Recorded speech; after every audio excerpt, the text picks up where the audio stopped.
how do I get from where I am to that? And he told me, you have to love it first. Welcome to StaffBuffalo's Pain Points podcast. Welcome to the next episode of the Pain Points podcast. I have Ashley Gerhard here from Sixt Gerhard Associates CPAs, and we're here to discuss her career, her organization, and really how to help different kinds of clients navigate through life from the accounting side of things. Yeah, so good. welcome. Thank you. So please tell us, how did you get to where you currently are today? Owning your own firm, have your name on it, such a cute office. Thank you. Tell me more. Yeah, it's a long story, but in a nutshell, I worked here at the firm as an intern through college. It was my great uncle's practice. So It was one of those, hey, I'm home for Thanksgiving. He needs help during tax season. Would you be interested? And I always like to tell people, because it makes me sound like I've got some street cred, that I started doing this when we were still paper filing tax returns. I like that. So yes. that was my initial, and it was only for 1 year. So it wasn't like this big thing that I was remember doing. the big e-filing. Where it was like, this is the first time we're doing it. I love to tell the new staff that though. I'm like, I did this back in the day. Before you hit a button. Yeah. And granted, tax returns were a lot simpler then. True. It's amazing to think about. I often envision those tiny tax returns that I used to photocopy to where we are now. But that was my role. They needed someone to photocopy and assemble. And it was multiple copies. We kept one, we mailed one, so it was quite the process. But through that, I definitely had an interest in what was going on. So I had very gently started moving in the accounting direction at school, and that kind of pushed me towards that. So did you originally go into college with accounting? No. So what was your original major? I was a math major. Me too! Yeah. I went in for straight math, and then I went to accounting. Yeah, so I realized pretty early on that they were trying to, what does math as a career look like, right? Agreed. It's what do you do with this? Teaching kept getting floated to me, which I am not a natural teacher in any way, shape, or form. So I was like, that's not going to be for me, which my mom's a teacher, so she's retired now, but I knew, and I was like, I don't have that level of patience, especially for teaching math. Yes. I'm like, it's such a hard concept, and I get it, but I don't know that I could have taught it. So they're like, you're very strong in math, what do you like? I grew up in a small family business, too. So then what did you grow up in? A lumberyard. Oh, no way. That's awesome. Yep. So then it was like mom and dad together doing it, or what was the situation? It's actually, my brother now, my younger brother, is involved, and he's 5th generation. So this is a very long, enduring family business. And it's on the Sixt side of the family, which was also my Uncle Ed, who originally had this practice as a Sixt. So he and I actually had a very similar background because my grandfather ran the lumberyard and my uncle went into accounting.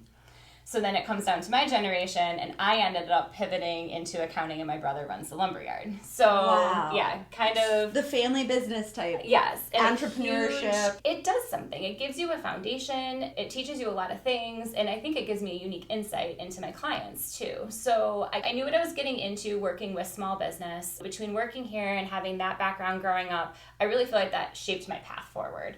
In school, I obviously pivoted more to the accounting route. I was an accounting and finance major. I was in a co-ed business fraternity at UV called F Kappa Psi. Cool. So I was with a lot of other like-minded individuals. So that was a really interesting time pivoting that direction. I really felt like that was the right thing for me. Once I made that choice at school, I was more at home. I knew that's what I wanted to do. And they have a lot of support too. Yeah. Going from math, where they're just like, okay, cool, you're in school, to being like, okay, now we have career focus. Yes. We know what you can do. There's different tracks you can go to. It was completely different going from STEM, math, to the business. Yes, and it's it took the whole university and boiled it down to a much smaller area. And then even, like I said, I joined UVA. So I was part of a lot of groups of students that were trying to go down that same path. But pretty early on, I also knew that going Big Four wasn't for me. Yeah. I went to networking, and I knew what that looked like, but I'd had a little taste of the other side. And I was like, gosh, I really just think I want to work with those small business clients. So fast forward a few more years, I ended up, when I graduated from college, they didn't have a full-time position for me here at the firm. So I actually left for a couple of years, went and got a managerial accounting position. This was also 2008. It wasn't a great time looking for a job. That's when I graduated as well. It was hard. So I kind of took whatever I could find. So then managerial accounting, what type of, did you like it? I did not. Okay, yeah. Like, hence why we're here today. Yeah, I didn't. But it was a good pivot for me because I think, again, it gave me some different experience. And I think that's a huge thing that I bring to my clients now is having all of these kind of different subsets of experience throughout the years. I think it's been really beneficial to see all the sides of things. And it gave me the ability to work. I worked directly under the CFO for that company, and we ran like 12 different QuickBooks files because we were managing all these different companies. So it gave me that hands-on experience as the business owner or the business side of like, how do I run a QuickBooks file? Because I'd only seen it from the accountant side. Totally understand that. So super interesting. But again, not for me. I lasted about 2.5 years there. And then my husband, I got married in that time, started his own business. And so what does he do? At that time, he was a Snap-on Tools franchisee. Oh, cool. So he bought a tool franchise. So we had moved out to Arcade. We were running the Snap-on Tools franchise. He really needed my help. So I left that job, focused more on that with him. And then there was an opportunity to come back here on a part-time basis. Oh, perfect. So you could do both things. Yes. You could have your entrepreneurial side, you could do your accounting side. And that's how I ended up back here again. So one of the other partners had reached out to me and said, we really need help just part-time and we need extra tax season support. Mm-hmm. Like I can definitely balance both of these things. But I came back and it turned into just a little bit more and a little bit more and a little bit more. Sure. Yeah, and now here we are. But it was great it gave me the time when we were starting our family to be home more with the kids. It really did work out. But when my kids were about 2 and 4, I was ready to start pushing more forward in my career. And I hadn't taken the CPA exam at this point. Wow. Because when all of that transition, I never sat for the exam and all of that. And it was not a priority at the time. It was not a priority, and it wasn't necessary, and I wasn't 100% sure if I actually wanted to get, and back then, you either went and got your CPA or you went and got your master's in accounting. Mm-hmm. So now it's all one. Yep. Although that's pivoting again. I know. They're changing the requirement again. And I got stuck in the 150 rule. Yeah, okay. Yeah, you got stuck in the 150 rule too. Yeah. So at that timing, and they didn't grandfather you in. There was you had to take more classes. I did as well. I had to take online classes. Yep. So I took a couple of classes, sat for the exam, and in the process of all of that, we had been talking. My uncle had wanted to retire and have an exit strategy for quite a while. We joked that it was like the 10-year retirement conversation, but it's hard. It's really hard in a small firm to transition into new ownership for so many reasons. It's a relationship business too. It is a relationship business, and it started with he's not going to take any new clients, and then we transitioned his businesses away, but it was hard. So when I was in the middle of all of that, he and Julie and Michelle came to me and said, we really see you taking over Ed's role. And that's more of like the managing partner. Yeah. And I said, oh, okay. And at some point I thought maybe there would be an opportunity for partnership, but I never dreamed that. So they came to you. You weren't even pushing for it. No, I didn't even ask for it. Wow. So it was just your day-to-day being there. I'm just showing up and trying to pass the CPA exam. And they're like, we really think this would be a good fit for you. And I said, okay. And at this point, I'm looking at my 3 mentors, and they're asking me to take over. That's so cool. It was it's been a lot of work on my end to try to figure out how I do that, how I honor that level of trust that they've given me, how we appropriately position that to the clients, right? It was going to be a weird look for me to kind of step in and take over. Was it going to look like this is what Ed wanted and not what Julie and Michelle wanted? You wanted the full force. Yeah, there's a lot of dynamics there to really consider when you're transitioning things. So that's how it happened. And then how did you actually get through that pain point? It was a tough year. I won't lie. So this was actually now 2019. Okay. So the goal was a 1/1/2020 transition. We didn't really know what was coming in 2020. Good point. So that was the goal, and we made it through. It's hard. It is difficult to negotiate something like that with anyone.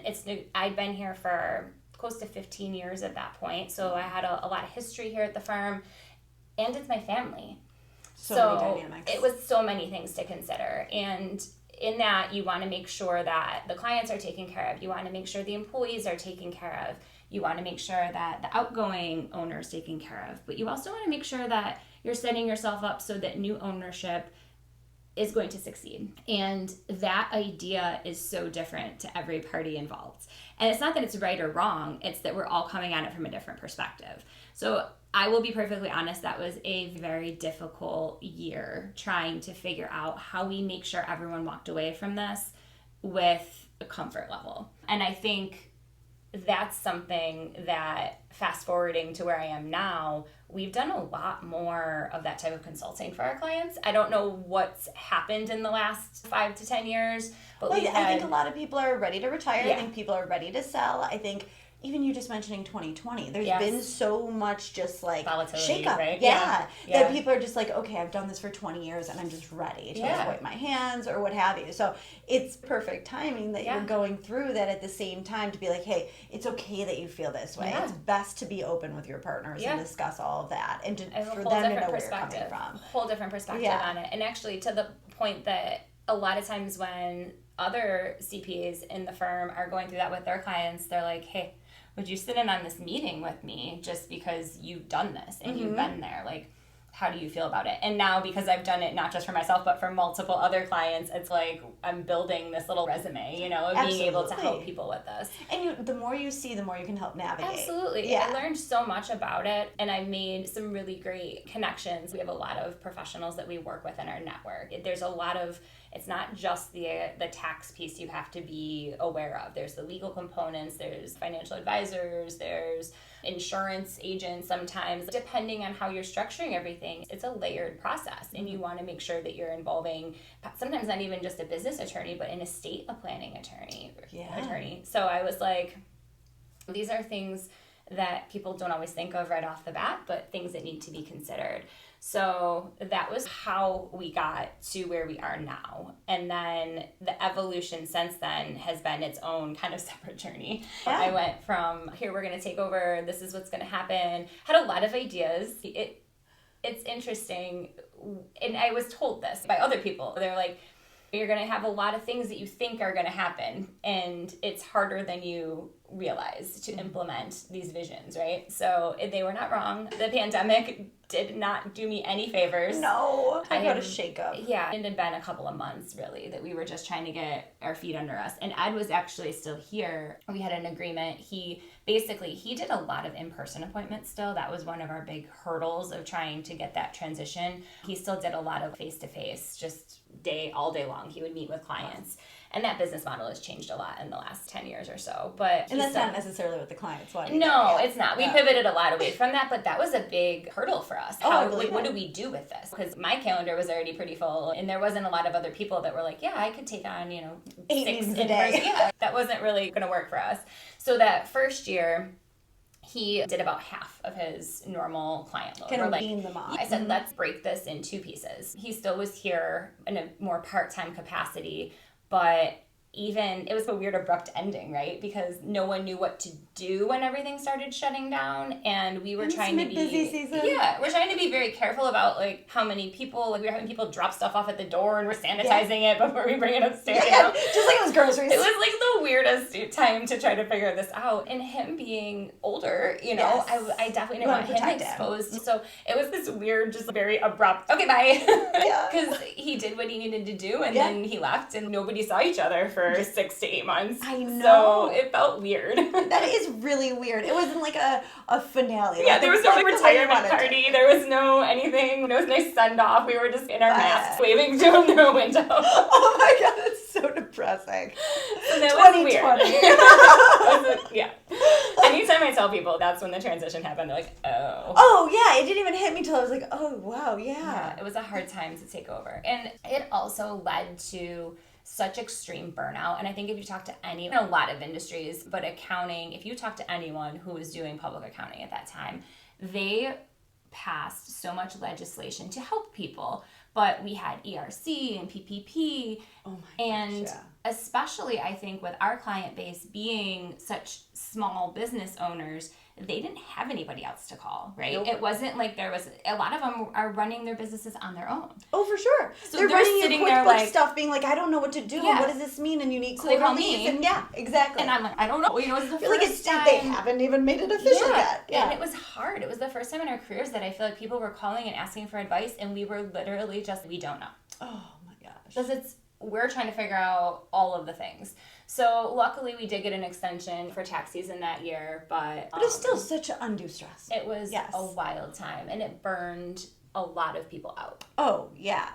And then, like you said, it kind of led to this mass exodus in certain industries, right? People were selling, but I've seen it in the accounting profession, a lot of smaller, like either one-man shows or small firms sold within a few years of COVID. Absolutely. Because they were just like, people are done. If They're you were tapped out. near retirement, people, I mean, I don't blame them. Like, if I had been near retirement, I would have been running. As well, yeah. Especially all of the technology changes and all of the mandates that we had to do and all that kind of stuff from an accounting perspective. It was a lot. And it's like, I just wanted to do taxes. Yeah. And then all of a sudden you're getting called at 11 p.m. and be like, I don't know, do I have to do this PPP? What is this thing? And you're like, you probably should do it. Yeah, exactly. But, yeah. We're like, Yeah, I think so.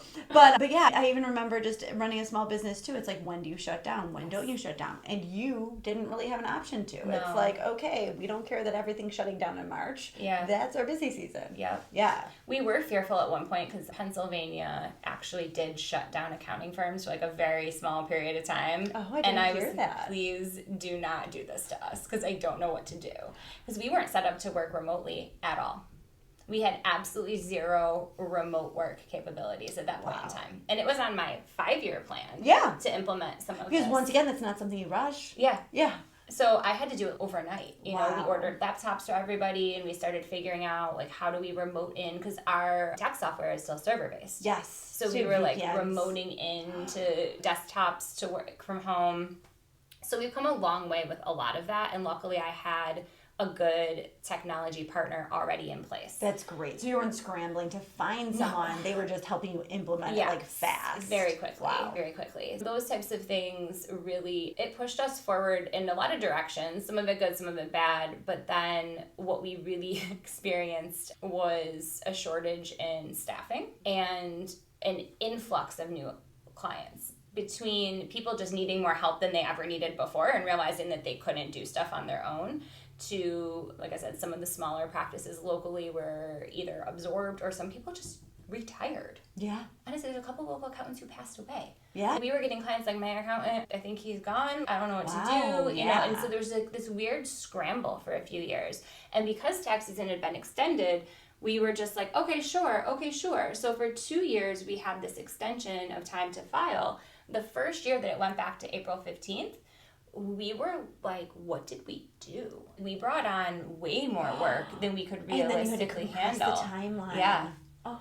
Yeah. Wow. And because this is how we met, I was like looking for staff. Just send me anyone. And you were like, I don't have any resumes for you today. No one was looking for a job. No. And we were all looking for staff. Yeah, it was absolutely wild. And even at that time, like, during COVID and stuff, we didn't really have staff because no one was hiring. And so then me and my partner, Lauren, we were doing the majority of the staffing at the time. It was wild. Yes. Yeah, from the service industry perspective. So I feel all these things, one bled into the other. We could not seem to really, every time, I always say whack-a-mole. One time we would get rid of one problem and something else would pop up. So I feel we solved some of our technology needs, and then we realized that we needed more staffing. And then that was a roller coaster ride too, trying to figure out how to properly staff a firm this size and what we need. And I think that's a very common issue, right? Across all industries. Yeah.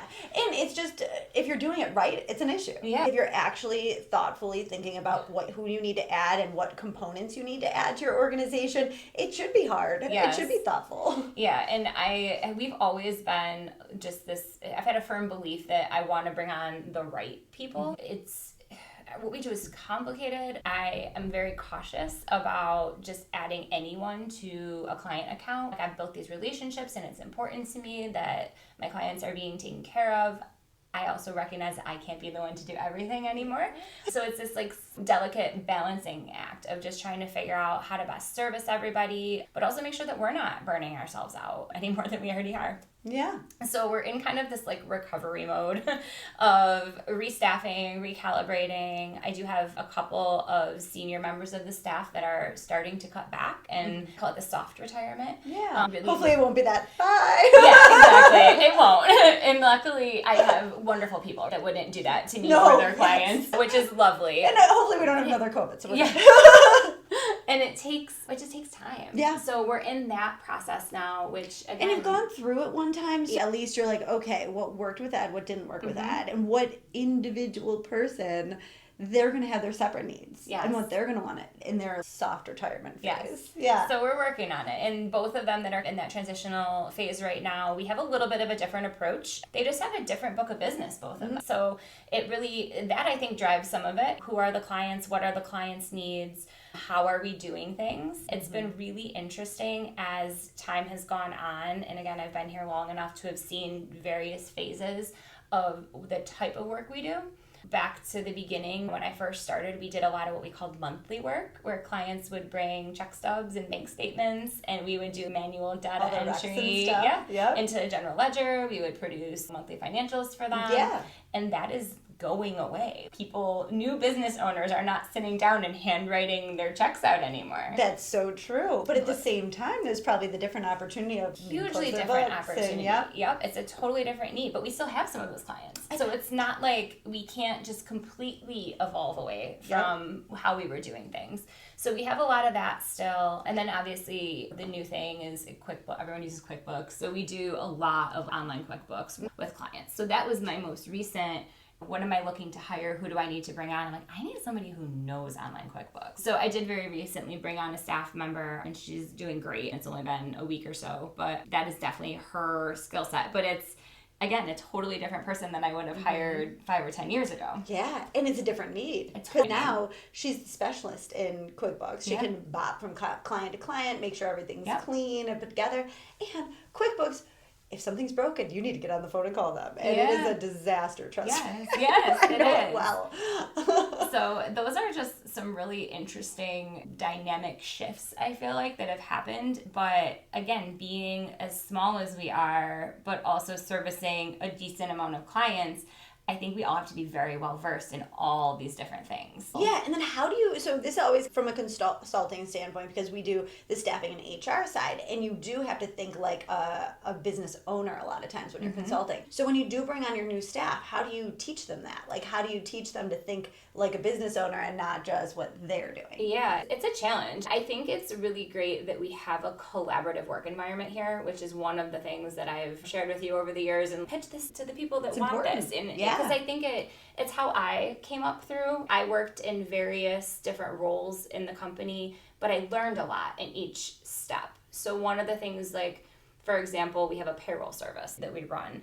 Not independently, it's like an add-on if you're a client. It's not like we're out trying to be the next Paychex or ADP. We don't really want a lot of payroll clients, but it's the clients that are like almost like the monthly people who are like, can you just please do this for me? Like, we got this. They want one-stop shop, right? Yeah, they want us to do all the things. So we do like a very basic payroll service. But I found that it's a really great place to start new hires learning that process, because any business that you're working on that has any kind of employees, you really need to understand how payroll works. And I think it's a really good way to, number one, have a backup for us. If our payroll manager is on vacation or sick or something, I like to make sure we have multiple people that know how to do it. But I think it's a really good learning tool. So a lot of times in the summer when we're not as busy, we run our payrolls on Mondays. It's one of the things I'll have our new hires do. I'm like, sit with Megan, look at how payrolls run, see how that goes. And then a lot of those clients we do monthly bookkeeping for. So we'll run the payroll, and then we'll go into their QuickBooks and do a payroll journal entry. You can literally see where all the line items are going. See how that works, start to finish. So that's one of the ways that I've found that it gives new employees some context. We train them all on the front end. They all learn how our own billing, like time and billing works. I have them sit with Kim for an afternoon when she goes to the post office and gets the checks. And like, how does she post the checks in our system? How does she bill out when we do a sales tax return? And I think, again, that helps them see the process from start to finish. So a lot of it is just this like comprehensive, when they have downtime or when they're not as busy, I think just showing them different components of the business so that they really understand how it all comes together is really helpful. So that's one of the things we're working on right now. I also think as I show them sales tax and payroll tax and QuickBooks and all the different things that we do, you can see what clicks more, what they like or what they're good at, or what just the literally most works. efficient. Yeah, like literally what they want. Yes. And it's not like everyone gets to walk in every day and say, I want to do these 3 things. But they're naturally drawn to Yes. it. And if you give them that, I call it the green zone, where it's like they're just happy, activated. They're like, this is making me happy. And as much as we can, that's what we try to do then. That's great. And then there's going to be different industries that certain of us have fallen into just because we do more in that space. So when new clients approach us, and we do new client consultations. So if somebody calls tomorrow and they say, I'm looking for an accountant, we have a little bit of a new client intake form. Great. And then our receptionist says, okay, she'll come to whoever's available to take new clients at that time, which is often 1 or 2 of us. But she'll sit down with us and say, this is how I completed the form. Do you have time? Does Julie have time? Who has time?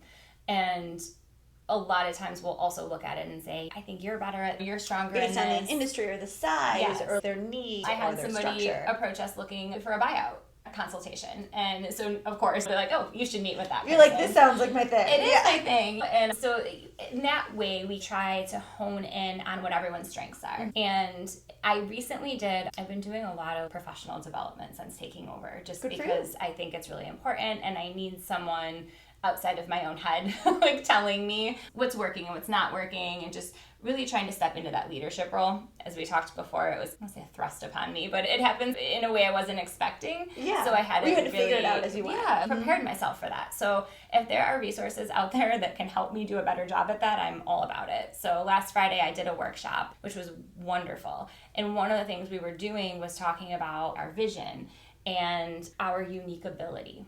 And things I don't often take the time to sit down and pen to paper write out and figure out. Makes a difference. It was so interesting because he was saying that our unique ability, when we find that, it doesn't feel like work.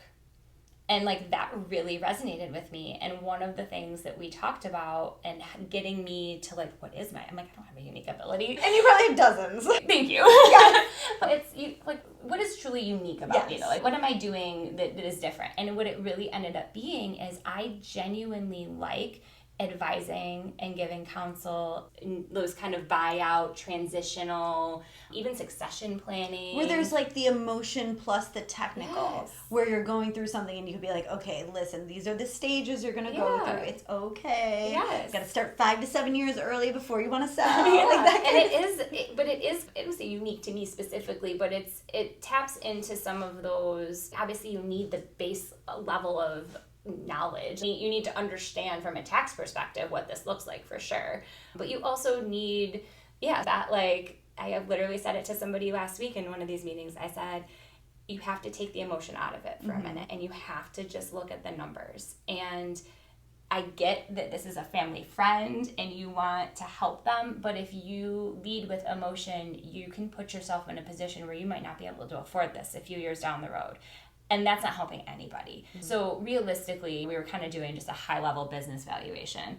And I'm like, it's hard, but you have to go back to them and say, I think the numbers are a little high. And that's they a probably hard are always conversation high. to Yes, have. Like that's probably the conversation you have first right away every time. Yep. And I said, but it's doing no one any favors, like especially in a situation where you're going to see this person again. Because if you set yourself up to fail, like that's not going to help any future relationship with them. So it's one of those things, though, that I can speak from personal experience, and I think that gives weight to the conversation. I know when I'm working with somebody and I feel like they have a personal connection, I don't say I buy into it a little bit more, but it's easier to relate when you're talking with somebody who's actually done it. So I think that is somewhat unique to us. And I found that for myself now. So now it's a matter of, okay, how do I figure out for my staff? What is each one of them has something that they're going to bring to the table that no one else is going to be able to replicate. So really honing in on that and figuring out what that looks like for them. I have this little thing that I make my staff do, and it's called green. I call it the stoplight, but it's green, yellow, red, and it's like a career alignment tool. I'll send it to you. But basically, everything that activates you, gets you excited, like anything that you really vibe with goes in your green. It could be management style. It could be like how just even you work with clients, anything like that.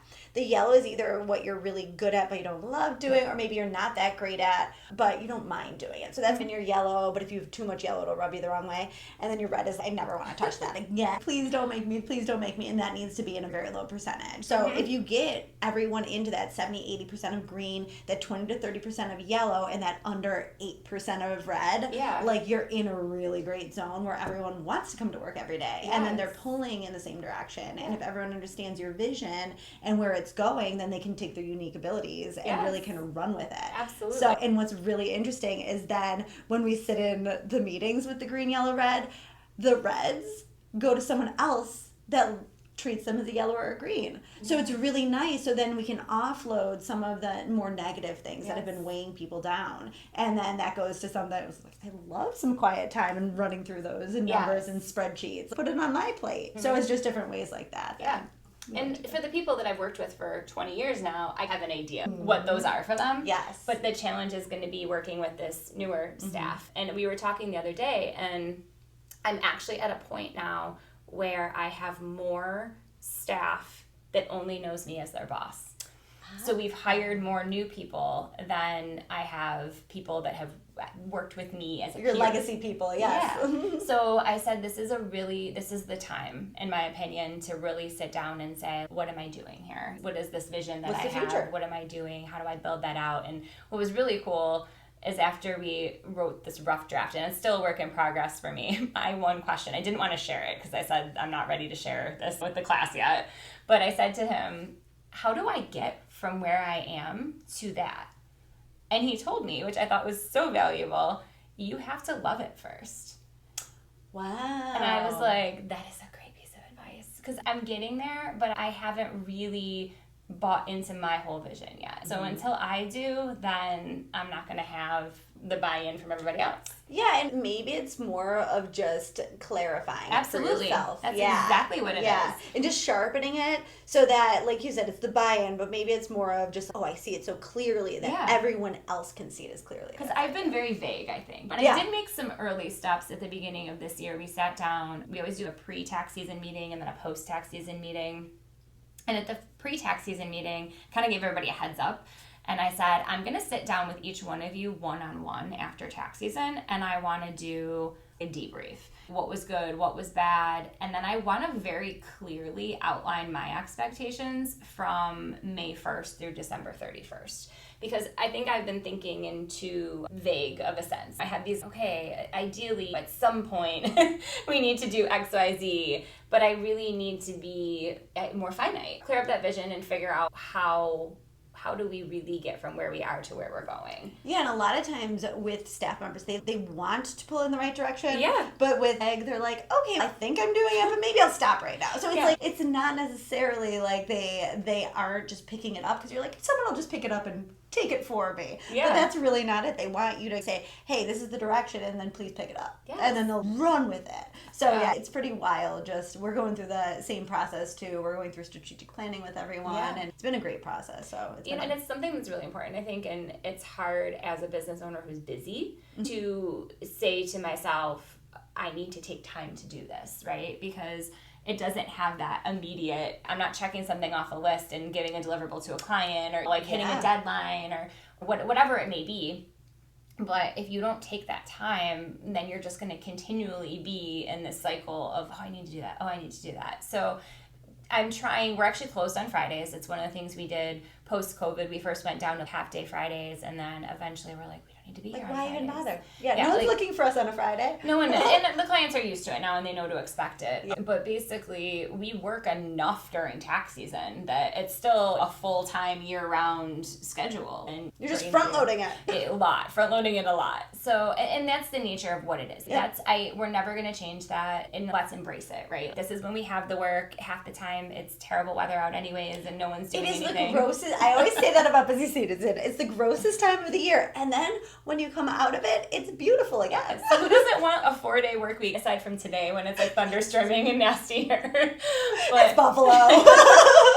I hear tomorrow's going to be better. Sure. But, we're off tomorrow, right? I know. Sorry. Schools are closed. Yeah, my kids are already out for summer. School's out for summer as of last week. That's lovely. It's been fun, actually. We have a golf tournament tomorrow that we sponsored. Fun. So I'm like, yeah. So those are the kinds of things that we have the time and the flexibility to do, which is great. And I think that sometimes I'm like, I need to just take a Friday, either a morning or the afternoon or whatever I'm off, and maybe just have some quiet time to think about the practice and where it's at. And I don't mind doing that, right? If that's the time, it's a lot easier than going upstairs and closing my door and telling everybody they can't bother me for 4 hours. But I think it's beneficial, and it's something that I'm really trying to make a priority to think about where I'm going with this. Because, like I said, at this point, I have more people that are looking for me to lead than ever before. So. Yeah, and it's a different burden. It is. So it's a different burden versus just being client facing for being like client and employee facing, yes, where you're just really like, is. Okay, you're all looking at me and I got to make the right decision for everybody. Mm-hmm. Yeah, it's a lot to take into consideration. I'm glad you're really focusing on the business instead of just being in the business. Yes. It's been something that I've had to make a conscious effort to do, and it's been good though. Like I said, I'm not always good at that type of let's sit down and write out our thoughts and our feelings about ourselves. That's a hard thing to do. It's hard. But these are what I'm not good at. Like, these are what I'm good at. It's hard to do both. It really is. Yeah. And we've been lucky in the sense, the firm as a whole, that we've had more work than we can handle for quite a while now. So one of the things we were able to do, and we talk about that kind of red, green, yellow. Yeah. As a firm, if there were things that were in the red, we stopped doing them. That is so good. I said, and that's one of the things that we did. We really honed in on what we're good at. And we said, realistically, if we have more than we can handle, why don't we say, these are the things we're really good at? And then we have kind of some outliers. And some of it we were able to bring into the fold in a better, different way. A lot of it was communication back and forth with clients. And then some were just some services that we said, it doesn't make sense for us to do one or two of these. You either need to focus on it and make it a full service side, or it's like it needs doesn't. to go. Yeah. Because there's a lot of reasons. A lot of times it's just that time pull and that internal stress that you don't necessarily need. And for us, I think it was a lot of pivoting to that truly like small business. I think. So what's your client range? Yeah, size-wise? Yeah. So a lot of our clients are single owner. We do a lot of single owner S corps or single member LLCs that are sole proprietors. Some of them have, 5 to 10 employees. We have a handful that are bigger than that, but that's really where we're at. Most of them, again, we have a handful of clients that will have an internal accounting person, but for the most part, they're people that don't have a full-time need for full-time staff like just that. Just doing their QuickBooks and sending you it halfway. Absolutely. And some of them don't even touch it. They hook it all up and they're like, please take it away. And as long as they don't need it during tax season, that's okay setup for us. But we have a great network of bookkeepers that we work with locally for the clients that need a little bit more of that hands-on approach. Wonderful. So we network with them. I'm on the board at the Greater East Aurora Chamber of Commerce. And through my connections there, I have met some wonderful people in the accounting community. So I have various bookkeeping referrals that I can send to people, and even other accountants, where it's a really, I think, unique industry in the sense that we're not competitive with each other. There's so much work out there, and I think we all have a little bit of a different niche that we want to fill. So I actually have contacts at local bigger firms that if I either get a referral that I know is outside my scope, or sometimes my clients outgrow me. Yeah, and you want a soft land here will help you transition. I love the story. I had a client years ago, and I helped him buy out the business that he was a part of, and it was when Ed was still here, actually. I remember Ed brought me with him to the meeting, and we went, and it was one of my first buyout conversations. And we sat down with the seller and their accountant, Ed and I, and our client. We had this big table, in a conference room. And at the time, it was a little intimidating for me because I was a little green. But I actually, at that moment, I had a really good point because I was the only one taking notes. Yes. I'm like sitting here with all my notes, and I actually raised a good question. Whenever nervous, just take notes. Yeah. And I was like, wait, no one talked about this. And I brought it up, and I remember thinking to myself, I might be good at this. Yes. I You like saw the a whole. strategic, Yeah. and that was that one moment where I'm like, this is a great fit for me. And I love that. and then I left feeling like a green light. I'm like, this is a good thing for me. That activated me. Yeah, it felt did. good. Yeah. I leaned into that more. But this particular client, I had been there from that stage forward. And I went to do a consulting appointment with them after tax season when their stuff was filed and we were talking about the next year. And I opened up their QuickBooks and they were doing work in 6 different states. And that's something we don't really do. Oh my God. They had expanded like almost overnight into all these different territories. And you're like, we need some salt right now. And I go, I don't actually do this. Yeah. And I said, it's not what we do. And I said, I'm not well versed in this enough to do a good job for you. And you want to make sure that an organization that's growing that quickly, they're not going to stop. Yes. And then they have way more complications. Yeah. So you're like, if someone really knows the ins and outs of salt, put them in front of them. Absolutely. Yeah. And it was really hard. They were like, are you breaking up with me? And I'm like, Kind of. in a good way. You're better than me now. You've outgrown me. Yeah, you've Think about it evolved. like grammar school to high school. Yeah. You got this. So I actually You're in varsity now. I went to the meeting with them when That's they met so with the new great. accountant. To make sure that they were good.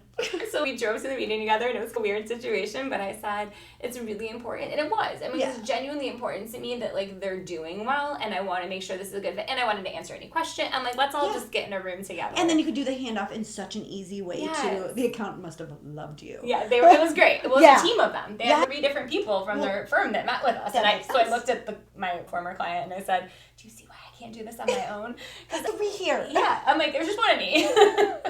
3 specialized in Yes. different areas. Yeah. And I said, it's a great thing when a client truly outgrows you, right? Yeah. You can't be sad about it. But I do still keep in touch with them. Yeah. And And I'm I sure still they've have other referred you. Yes, I have other family members of theirs that I still work with. Yeah. So I do hear from them on occasion. That's where I think we as a firm, again, just decided to focus and not be afraid to say, this is not a good fit for us. So, there's a lot of opportunity out there. There's a lot of different things. There's a lot of very unique things people are doing.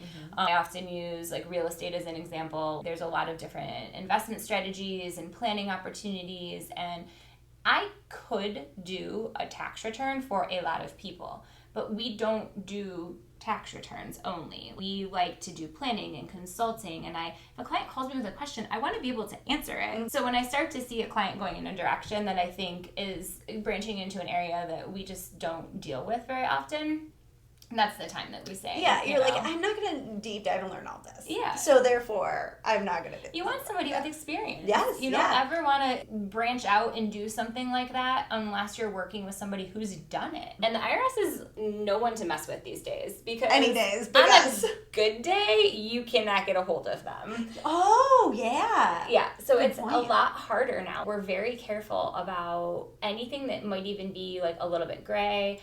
I definitely, even if I shouldn't even gray, but the IRS might see it as gray. I'm like, all right, I'm going to need these 7 things from you right now. In advance, and I'm putting it in your file because they're going to ask this question. And then we're ready to go. Yep, Yes. and I'm never going to be able to get somebody on the phone. So I literally need it in your scans folder so I can upload it to them and support our case. And it's just one of those things you need to be prepared for. I don't like to have any kind of ambiguity with what we're doing. It's become really difficult on the compliance side to deal with. Honestly, the IRS more so than New York State, but New York isn't exactly easy either. I have an open case. We sent them extra documentation. The client just followed up with me yesterday. They had requested extra documents in April, and we scanned and submitted it, and it's still just, we've received your Limbo. documents. Yeah, And just that's limbo. all. You don't really hear from anybody or talk And to it might just anybody. end someday. Yeah, it'll just go away. It was fine. And Yeah. it is supported, and now that they've got it all, it should be fine. Yeah. But yeah, it's one of those things. We don't play around right now with anything because No. it's hard to resolve. Get We it done used to be right able away. to pick up the phone and just say, All the time. I'm third-party designee on this. Can you, move this payment or do this thing? And now it's...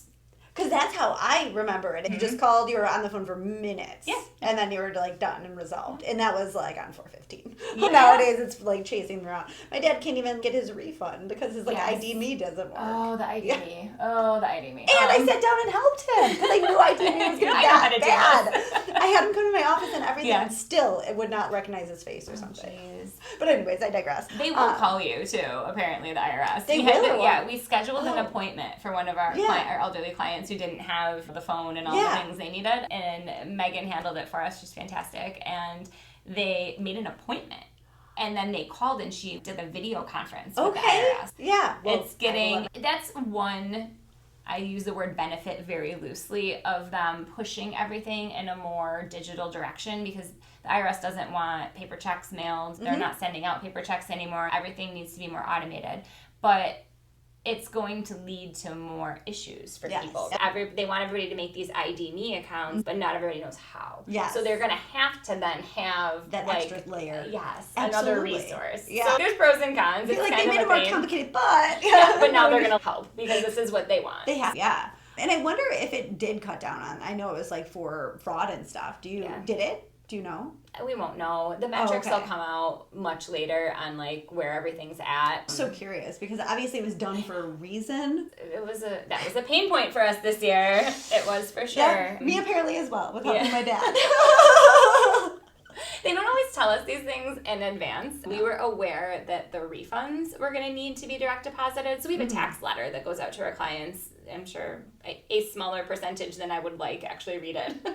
Sure. But actually, more people do than you'd think. But we had it in there. Like, if you don't have a bank account on file with us, you're going to have to provide one this year. This is no longer... We're going to chase you down. Yeah, like negotiable. And we made everybody do it. Everybody. Some firms, I think, were still sending them and requesting a paper check. We said absolutely not. But on the flip side of that, what we didn't know is they were going to mandate electronic withdrawal of payments. We didn't see that coming until we were trying to print vouchers and they weren't printing out of the software. And then you're like, why is that? And then you had to go find the specific reason. Google somewhat told us. The IRS never really came out and said it. Or maybe they did later in tax season, but we weren't really ready for that. And you're also mid-tax season. Oh, yeah. They could decide this 9 months out of the year. Yep. And we could have done things like data mining in our software to figure out who we didn't have bank accounts for. There are things we could have done had we known. Advance. But we don't always get that kind of advance notice. That is a pain point. It really is. Honestly, the government is probably one of our biggest issues right now. And they're your whole business. Yeah. There's no it's like them being a pain in the ass is actually good because you have clients because of it. Yeah. The more complicated they make our taxes, They really do. the more secure your job is. Yes. For better or worse, here we all are. I mentioned it earlier, just the tax return itself is so much bigger. Yes, yeah. Wild how many pages there are. And you're just like, we don't need this many worksheets. No, we do not. We don't even print all of our worksheets. No, we have all of our collation settings set up to print as little as humanly possible, but we have multiple pages to a 1040 and then multiple schedules to multiple pages. It's for silly. One number. It's really silly. You're like, yes, thank goodness for And the back software. to training staff, when I train new staff, one of the things I teach them is that you need to understand where every number on the tax return came from. Yes. So that process of them, so they prepare the return, there's a self-review process. Make sure you understand where everything's coming from. But then everything in our firm gets reviewed by a second person, so an independent tech review. So that second person now has to tick and tie and review I say both on the tax document side, what people give us, so many more pages than they used to give us. Oh, yeah. W-2s and call it a day. And now it's all these 1099s, yeah. Now there's a million. Yeah. Investment statements are 50 pages long, and there's all this stuff buried in them that you need to account for. And You're like highlighting. yeah. It's a wild experience. So it not only bogs down the preparation side, but the review side. Mm-hmm. And then, of course, there's more questions on the client side. So it's the process for us to prepare a tax return I can't even quantify it, but it has grown exponentially. Wow. So it's just because we look at it and we're like, gosh, we're all working more, we have more staff, and we're still producing relatively the same number of tax returns. But the takeaway is, one, our clients have gotten more complex. Time has gone on. That's definitely, as much as I say there's certain things we will and won't do, I think our individual clients are of a more complicated nature. So there'd be more investments, More more investments, K1s, yeah. more all of that more kind planning, of stuff. a lot more planning, which estates, is great. Trusts. I absolutely love that. Like I said, That's what makes you. Yeah, that's what makes you tick. But it is what takes more time. Yeah. Oh yeah. So that's definitely, it's a difficult thing to try to calculate and try to figure, okay, if this is where we're at, even pricing for our clients sometimes is hard because things on their end might not feel like they change dramatically from year to year, but what they're giving us, we're like, oh boy, this is a mess. Like, you've actually gone back to the shoebox return. Yeah, you have made your life very complicated here, friends. It's so funny. And they don't even realize, right? Yeah. Because maybe they just changed jobs. Yeah. And now they have all these other deductions, and they have an HSA, and they have an FSA, and their withholding is wrong, and, you know, they took money out of their retirement when they shouldn't have. Like, all these things will happen, and they're just like, I don't know, I just lived my life this year. Yes, and here's my statements. You're like, great. I'm like, what is happening here? And you're like, and this won't even be relevant next year. So it's not like I can roll it forward. Yes, exactly. So there's all these little things that happen as we're preparing the returns, but it's why I'm grateful that we don't do as many face-to-face anymore. Yeah. Because I don't have a great poker face. If I open up a tax document and it's bad, I'm like, oh boy. You're like, this is what you sent me. This is what you're providing me this year. You just give me spreadsheets. Now I get a bunch of handwritten. Oh my goodness. And that's another thing when we were talking about training staff earlier that I think is really interesting. And it's just been like our personal philosophy on how we do things here. So I do not use any kind of scanning software. So there are products out there where you can scan tax documents and it'll somewhat pre-populate into the tax return. That's, yeah. And it's always a 3, a 6 is a 0. Yes, and I've seen how QuickBooks does it when you take pictures of your receipts and scans them, so I don't have a lot of confidence that any of these scanning softwares are going to be great. But that's one thing. And then another thing that some of the software companies are pitching to us is scanning everything and then they'll send it offshore. And someone in a different country who doesn't need to make very much money per hour will data enter it all for you. And you pay for this per scan, and there's different pricing modules for it and everything. And they keep telling me every time they try to pitch me on this that it's great, and there are firms that use it, and I'm sure it's very functional for them, right? It's not how we do things. No. But one of my main sticking points on this is that I firmly believe that data entry process for new staff is how they learn. I agree.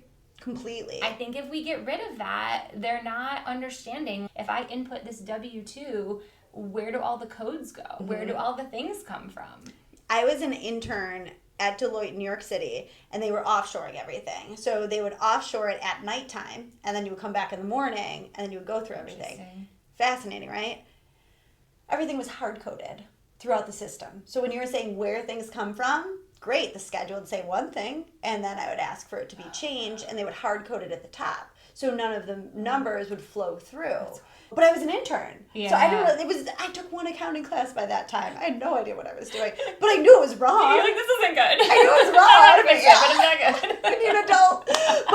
But yeah, so basically it was going through, but that was my experience. And going through 6 months of that, I was like, I can't do this anymore. I'm like, I'm just going to data entry it all and read so that it's going to the schedules. Because my senior was like, these are insane. Like nothing matches. Why don't these match? And I realized everything was hard coded. Yeah. Everything. Yes. So just put it in where the sheet goes. So I'm doing the right thing is what I'm hearing. I agree. So because I even remember when we used to use our write-up software, we would input for business returns. We would get it to trial balance, and then it had it would push over to the tax program into the 1120S. And we ended up pivoting, and now we use a different software that doesn't communicate with our tax software. This is probably going back 15 years now, 10 years. And when I had to start doing business returns and I had to actually enter the information, I was like, what is going on? And I had to figure out where it all went. And I'm like, this is going to be horrible. But it actually wasn't. I found that by doing that data entry instead of just pushing it over from the other program, I learned so much more about how things flowed through and where everything was coming from.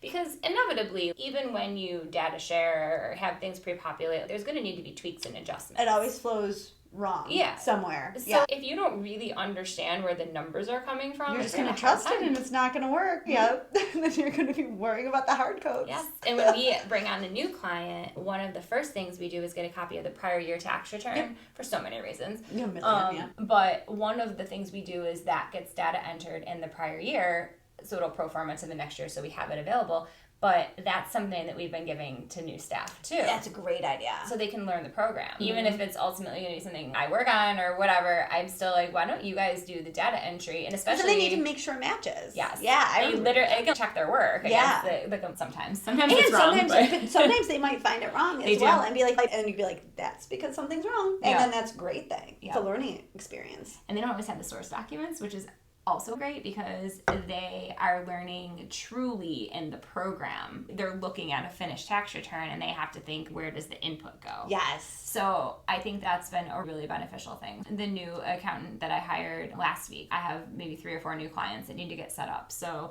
she'll sit with one of the other girls who's been here for a little bit longer and learn the program. She has tax experience, but she's never worked with our tax software. Yeah. So I was like, this will be great. She can input these 4 tax returns, learn how to set them up in our CRM. Basically, see the whole process from that side. Where all the documents go. Yes. Yeah. No, that's great.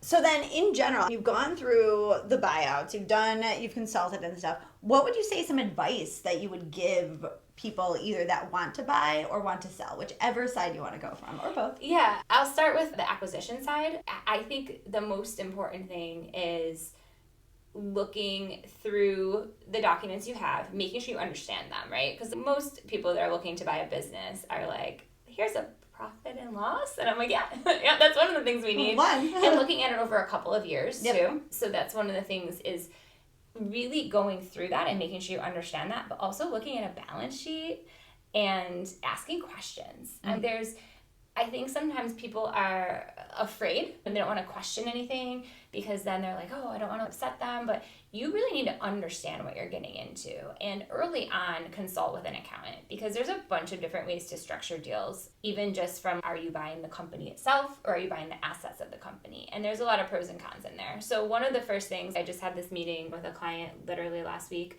We went through, I was like, give me the tax return, get the tax return and the financials, because those are not always the same numbers. True. So I said, give me both of those things, and then let's set up a call. Let me look through them, and I'll tell you what to ask. And one of the next steps after I kind of talked about it from a financial standpoint, as I said, you absolutely have to meet with a lawyer, and you need a good lawyer, because they were like, what if we want to do this, and what if we want to do that? And some of those questions were not accounting based. And I guess buckle up because there's going to be a bit of back and forth, not just with you and the person you're buying out, but with your accountant and your attorney. We're going to have different thoughts and we're going to come at it from different angles. And then I always say there's a place where those two things cross-select. And that's where you want to find, like, where you're doing what you need legally, but you're also not hurting yourself from a tax perspective. So an acquisition, I think, I don't say it's a little bit easier, but I sometimes think it's easier, right? Because it's either a good deal or it's not, you know? And you can either walk away or not. Yes. So once you hone in on those numbers and you figure out where your comfort level is, you know, there's considerations like, are you buying this outright? Do you have to get financing? Is the seller going to hold the note? There's all these different ways these things happen, and that's all part of that conversation. But then you kind of come to a place and you say, it's either going to work or it's not going to work, right? And then you either do it and everything's great, or you move on.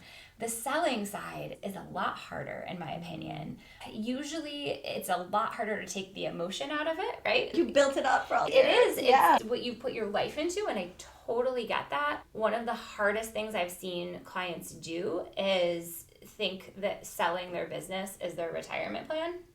Now I'm pitching into financial services, but that's not what we do at all. But that is not a solid plan. You should never bank on the sale of your business as your sole retirement, because I've been on that side and that's a hard position to be in, right? Then it is all emotion. Like all emotion, because if that's what you need to live for the next 20, that's a horrible place to be in. So the planning for your eventual sale of your business honestly starts, I'm already thinking about it someday at a very high level, but setting myself up with some sort of a succession plan.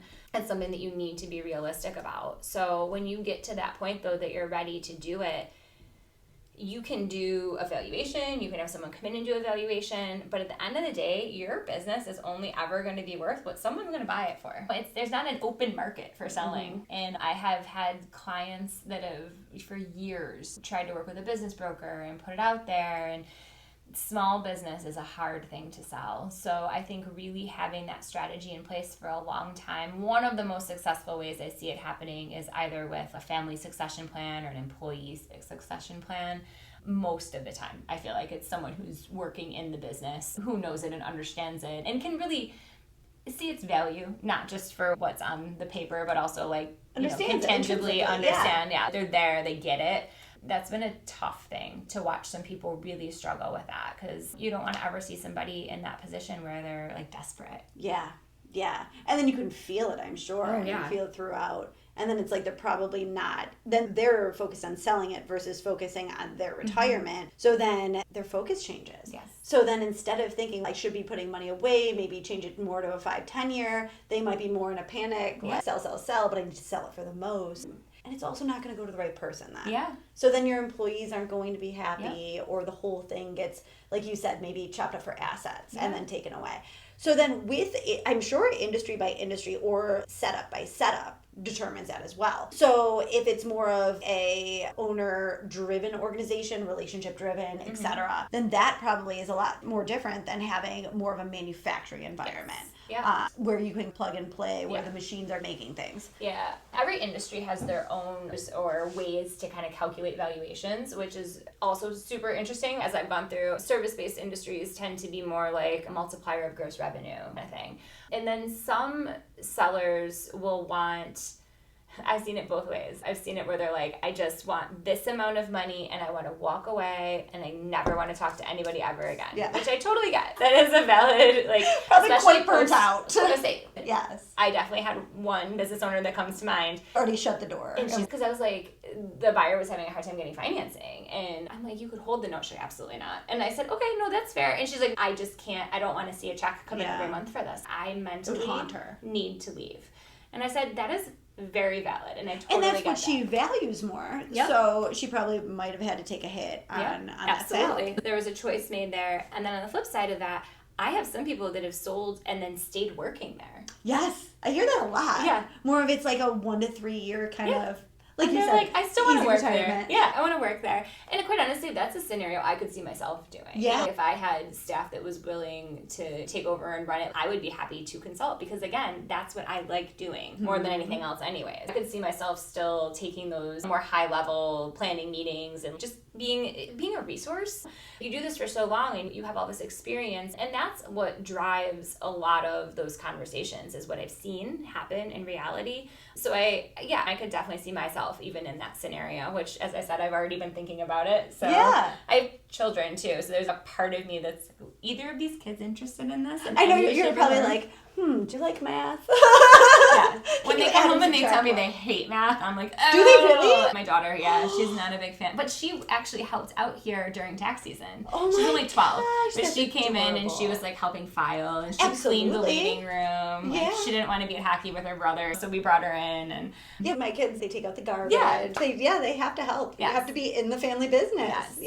But so she flip-flops back and forth about what she wants to do. But she's young, so who knows what'll happen. She's only 12. We're like, so what are you going to be when you grow up? We need to know now. Yeah, right. And you just can't help. Well, and then we have another family business too. So true. I look at this, you guys have some great options here, but also zero pressure. And you also have other family businesses, the uncles and the cousins and all that kind of stuff. You grew up in an entrepreneurial family. So it's like, they're already instilled in that as well. They are. They're motivated. They both talk about having a job at some point, which is great. So when I look at that long-term planning, even on my own side of things, I definitely try to think about different scenarios. And it's not that you want to be like, okay, this could happen or that could happen, because we're projecting out really far. But in a grander sense, you want to say, if this is really what my plan is, to eventually get to a place where I can transition this to somebody else, what do I do now? And how do I build out my client base in such a way that it's going to be easier for me to step off, as I've watched other people do. Now, as we're getting closer with some other staff, I want to think about it now so that Like, I already have introduced my clients to some of the team that works with them. Yes. So they know their faces, and they're going to know them. They're not going anywhere for a very long time. Yeah. But we can But build they have multiple years people of to rapport. contact. Yes. Yeah. And I want them to really know that all these years, it wasn't just me working on your account. Yeah. So if it comes to a point someday where I am ready to take on a lesser role here, it'll be natural. It'll be comfortable. In a lot of ways, I think that planning needs to start as early as you're ready to start it.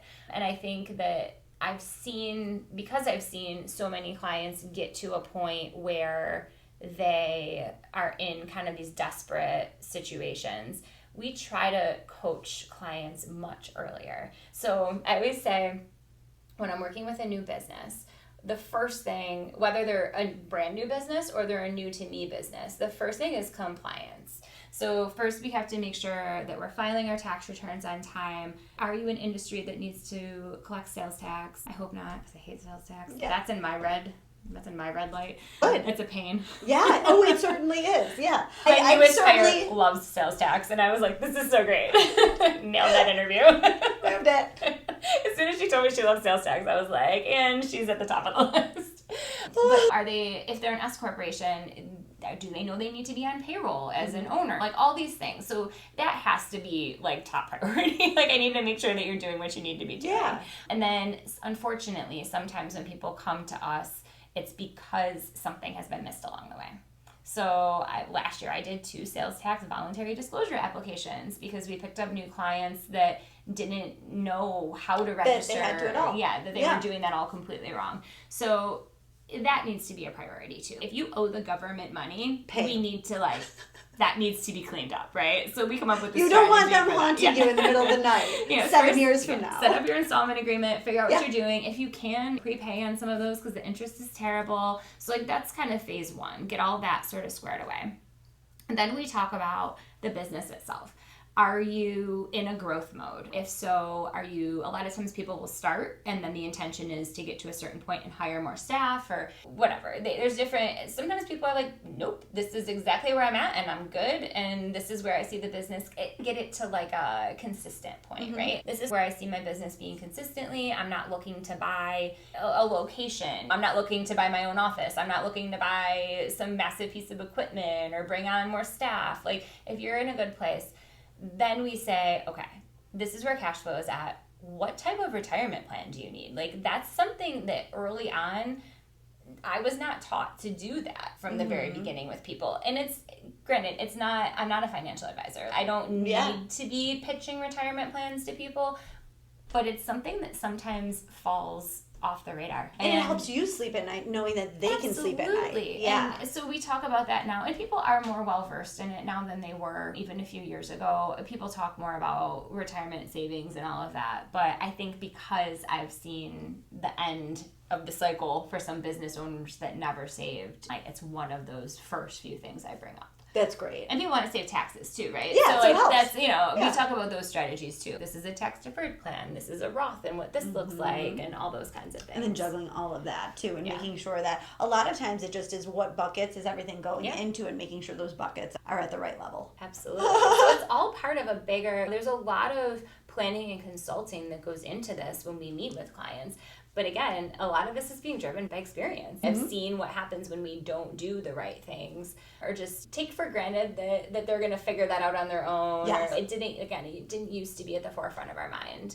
There's that, and then there's estate planning too that we really try to bring up those conversations now more. Again, that's an area that I do doing trusts and estates and working with some of the local attorneys that work in that space too. We have a lot of client referrals back and forth, so that's another thing that I enjoy. And so then when, just talking about like trust and estates. So estates, are we talking about an age you start setting up your estates? Or do you set up your estate right away? Or do you do when you do your will? Yeah, you should do planning right away. Basically, if you meet with an attorney, they'll usually have you do the basics, your will, your healthcare proxies, your power of attorneys, all that stuff. But then it's important to really look at, and if you have assets of any kind, what do I have? And My husband and I are 10 years apart. So we actually have this conversation. There's a big age gap there. And we like to have these discussions like, what is the plan here? What is your goal for retirement age? What happens if something happens to you? What happens if something happens to me? We both have our own businesses. Yeah. There's just a lot to consider. And I think that it's not always even having some grand plan, but just having the conversations. True. And then talking to an attorney who understands what those assets are. One of the biggest mistakes I see clients not do is not have beneficiaries on things. Wow. What happens? Does that just go to litigation then? If you have a retirement plan with no beneficiaries, the worst part is it goes into your estate. So if it's an investment account and it goes into your estate and it's earning income, now your estate has to file an income tax return. Oh my gosh. Of course. I forgot about that. And then for a few years until you close down the estate. Yeah. So that's the kind of planning that I do. So we don't do big estates. Yeah. Like when people have these giant estates. The estate limit's so high now. We haven't done an estate in almost 20 years probably. Yeah.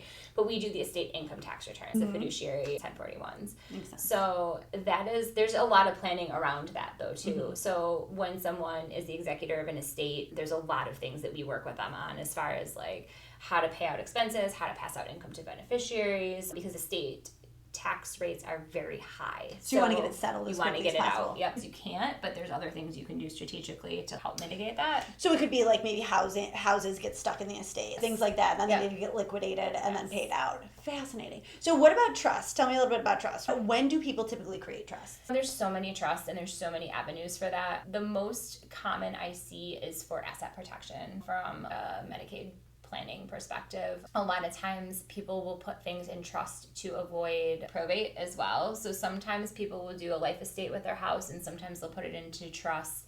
That I usually defer to the attorney to figure out what's the best legal reasoning for that. But a lot of those trusts are grantor trusts, and if it's just a single person, then it doesn't actually even require a separate tax return. Grantor trust can be done right in the social security number of the grantor. So it doesn't always overly complicate things. Sometimes there is a separate tax filing that needs to be done, but they'll put assets in there, investment accounts in there, and then again, it just avoids the whole probate process. So then do you typically do that for maybe having children or something? Do you put stuff in trust with that? Like what does that look like? So sometimes people will do it for their kids, sometimes grandkids.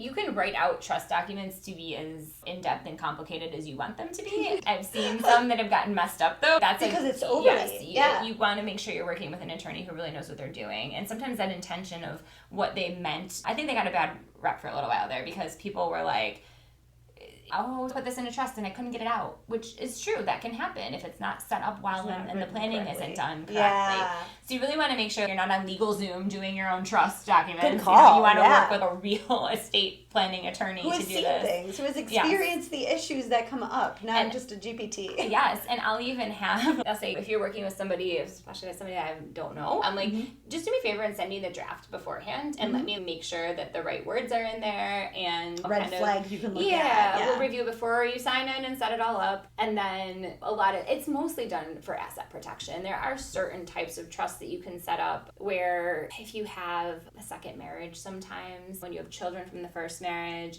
but you want to make sure that your spouse is taken care of, there's marital or remainder trust and things like that you can set up. Because you want everyone to be taken care of and not just go to the evil stepmom or not just go to the kids. So you can take care of, if something happens to you, you can take care of your spouse and then, but have it set up that while the spouse is alive, the trust will take care of her, but then when she passes, the money goes to your children. Yeah. There's all these unique ways you can structure things. That's cool. Also, when kids aren't quite ready to inherit, that's kind of the biggest way. And I always, trust funds, I always think about that. Oh yeah, the trust fund kids. Yeah, and they don't need to be like for millions of dollars, right? Like, and I was 20, I didn't need an extra $5,000 I would have wasted, right? Like, it wasn't, I understand why people set these things in place. And sometimes it could be just life insurance proceeds, or there's a decent amount of money that can come into an estate, especially if something happens unexpectedly. Yeah. You want to kind of build out those layers of protection. That's a great way to do it. I even think about it with our children in the businesses, and there's just a lot to consider. So the idea being, if something were to happen to us before they were of an age to make those decisions, would that be an area that we would consider a trust potentially? Yeah. That's fascinating. I know it's stuff you work through with your attorney, but then again, there's a legal piece and then there's a tax the finance piece. And you side, gotta make sure that we're all in a line. Yeah, because you don't want to go one way and then you're just royally destroying yourself on the finance side or vice versa. I love when I find out about this stuff after the fact. People submit their tax documents and I'm just like, I'm sorry, what is this? This piece of paper. Did you even think to call me about this? And I'm sure they didn't even cross their mind. But if you see a number, call your accountant. Basically. The questions we do get sometimes, I'm like, did you need me for that? Literally. Just out loud. Yeah. I'm like, you just Google something super basic. I'm just like, which I don't mind. Like when our individual returns filed. Yeah. It's like people, oh my gosh, people used to call us all the time about mileage rates and things for the year. And I'm like, it's like you should, I'm going to send this in the beginning of the year in January, just so everybody knows. The internet's not good for everything, but there are some basic things that it's got under control now. Most of the time, but then sometimes the summaries are messy. Yeah, you do usually need to know what you're doing. Go to the source material. Yeah, we laugh. Gosh, the basic things that it could be the same person too. Like you just called me a month ago about this other thing, but you didn't think to tell me you were like buying a rental property or these big life things. I'm like, that's when you call me. I walk you through it. Make sure that you're good. We've been coaching clients more to do that all year round. Like, please do not wait until February, March, or April to tell me about something that happened last year. Oh, yeah. You know, if there's a big change in your life or even changing jobs, if you get your first paycheck from a new job and you're like, that looks different than I thought it was going to, you think something might be wrong with the withholding or you just don't understand it or you're not sure, contact me. Oh, yeah. We don't want to wait because even if you wait till March when we're doing your taxes, you're already 3 months into the next year. And now you're rushing. Yeah, good point. If the withholdings are incorrect, now you might have to catch up or anything like that. Ooh, or you're paying the government too much. Yes, that One too. of those two. You don't need a $7,000 refund. That means you gave them a loan for the year. Interest-free loan. I say that all the time. I'm like, you want to be in the sweet spot. And now with what happens with these refunds, they get held up sometimes too. People used to file their taxes early and get these big refunds back, but every year we have a handful of clients that the IRS just holds on and they're like, we're reviewing this, and you never know why. It's kind of random, like nothing's particularly wrong. No, it's just like in queue. Yeah. I think there must be some sort of random selection for that, but one day we'll understand. Wouldn't you love to just go into the IRS and be like, tell me how this works? Right? Tell me I don't what know you that guys there's do. anyone who can tell me that. I don't think there is. I don't know where the people are. I don't know what's going on over there. It just keeps ringing. I love to, one of the most common misconceptions with, I think, people is they think we have some kind of like direct line to them, you know, because they're like, can't you just do that? You're like, oh, my buddy from the IRS. I'm like, no. And we do have there's a tax practitioner priority hotline that we can use. And you have to get a power of attorney from the client and you have to have all your ducks in a row in order to call. It's a whole process when you call them because they have to pull up the power of attorney, they have to verify who you are, I have to give them like all my personal information. That's good. It's a whole thing in order to, because basically you're representing this client with the IRS. But sometimes it's just a very basic question that I'm like, you're like still going through the onboarding. Still going through it. And I'm just like, did you guys get the check yet? Because I'm like, you cashed the check and you sent them a notice that they didn't pay. It's like these kinds of silly things that I need to do. The things we used to be able to just call them up and just easy peasy. But you go through all of that, but that particular line is not always open. I had an issue with payments not getting properly posted. And I was calling on and off for over a month before I finally got through. And I would call the number on the notice, which would be like what the client would call. Because they'll talk to me on that line too. And then I'd try our priority line. I was like, I get up first thing in the morning and try to call. You just get the like, due to high call volume, no one's available to answer your call. And you're like, this is useless. I'm like, what do I do with this? Don't even give me a number at this point. What do I do with this? Oh my goodness. Which is really, one of the hardest parts about that for me is I'm well versed enough in this now to know this is just part of the process, right? But it is so alarming to people to get correspondence from the Internal Revenue Service. Oh, yeah. That is not something that they enjoy. I don't even enjoy. I wouldn't be happy if I went home and I had a letter from the IRS. I know I could figure out whatever it is, but like I don't want that. Yeah. But some people, it is like startling, and they don't really they're like, oh, I'm being audited. They feel like you're in trouble. I'm like, you're not being audited. I promise. It's not an audit. It's just something got crossed in the mail, or you know, a payment got misposted. Like, it happens. We'll figure it out. But I wish I could just figure it out that day. Yeah, Like, it shouldn't take me a month. Yeah, it should be a quick call, and then you can call them back, be like, oh yeah, they had the check. It was just posted incorrectly, and they didn't click the checkbox or something. Because that's probably all it is. It's always something super minor for the most part. There is also a taxpayer advocacy center that you can enlist for additional help, which I have leaned on them a few times. That's good. Because I'll basically get to a point that I'm like, I can't call and ask this question again because no one over there can help me. So they actually do have that kind of secret backdoor to the IRS. Like what people think we have. Yeah. The advocacy center really does have that. They do, because they have more of a, they're technically part of the government. Like, so they have better access to them than I do. Yeah. They don't care about me. You don't know my name. They don't want to talk to me. Oh, that's great. So any other advice that you want to kind of give to... I think we covered quite a bit. I think we did. Yeah. Just thank you so much. Yeah, this has been a wonderful conversation. Thank you for joining the Pain Points podcast. And where can they find you? Tell us about your website, social media. So we're in West Falls, which is just outside the village of East Aurora and Orchard Park. We're nestled right in between them, which is a really nice location here. And our website is www.sixtcpa.com. And we have a Facebook page and an Instagram page, and all of our contact information is on there. So we are taking clients on a very limited basis these days. As we kind of covered, I like to make sure it's the right fit for us and the right fit for the client. So we will do those new client initial screening calls, and then we get back to you and kind of say, this is what we'll do for you. This is what I think the scope of work is that you're looking for. Again, whether it's a business or an individual. And then we kind of give a fee quote and figure out if it's going to work for everybody. So. That's great. And if it doesn't work with you, like you said, people. Referrals, I sure do. People everywhere. And a lot of those initial consults also, even if they're going to work with us, they also need help in other spaces. So we do have this lovely network of people, trusted professionals that we work with, that I feel like is just a nice other value add. Absolutely. Thank you so much. Thank you. Thanks for tuning in to today's episode of the Pain Points podcast. If you enjoyed what you heard, be sure to follow us so you never miss out on future episodes.